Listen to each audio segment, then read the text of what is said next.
3 livres super importants pour moi. Donc, Deep Work de Cal Newport. C'est un livre qui parle de l'importance du travail de qualité dans le succès, dans l'équation du succès. C'est un livre qui est écrit par un académique qui est un peu chargé, mais qui donne des très bons outils sur la valeur de la concentration dans un travail de qualité. Mon deuxième livre, c'est un livre de Scott Adams. Traduit en français, c'est « Comment perdre ou échouer à peu près tout et gagner encore ».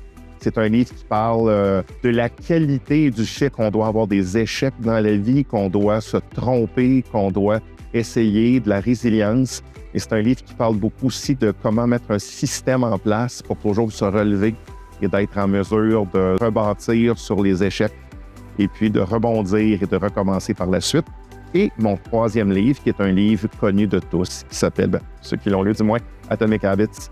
C'est un livre qui parle de comment on peut bâtir sur des petites initiatives, une après l'autre, à partir d'un système, d'une façon de travailler justement pour parvenir à la réalisation de nos objectifs.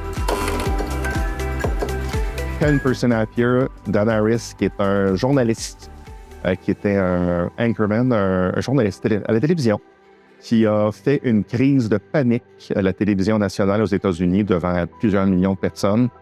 Et puis, à la suite de cet événement-là, il s'est tourné vers la méditation. Donc, c'est un podcast qui parle beaucoup de méditation et comment on peut prendre la méditation et l'insérer, l'amener dans notre quotidien par diverses déclinaisons. Deuxième podcast, Rich Roll. Donc, c'est un ancien toxicomane, l'autre toxicomane, qui s'est tourné vers l'ultramarathon, vers le véganisme. C'est quelqu'un qui explore diverses avenues dans la vie de tous les jours, qui a des invités qui nous amènent ailleurs, qui nous amènent à réfléchir sur notre position comme parents, comme collègues, comme gestionnaire. Donc, comment on interagit dans la vie de tous les jours et qu'est-ce qu'on fait à partir de ces outils-là qu'ils nous donnent pour venir de meilleurs humains. Et le troisième podcast, qui est un peu plus, je vous dirais, intellectuel, Huberman Show. C'est un professeur de Stanford qui parle beaucoup de neuroplasticité, donc de connectivité du cerveau. C'est très scientifique. Il y a des gens qui parlent d'alimentation, qui parlent d'éducation. Le dernier que j'ai écouté, c'était sur comment être un meilleur parent. Donc, c'est une professeure, une psychologue qui a parlé de l'approche avec les adolescents, avec les enfants, mais comment ces approches-là, justement, viennent bâtir des nouveaux liens, des nouveaux synapses dans le cerveau.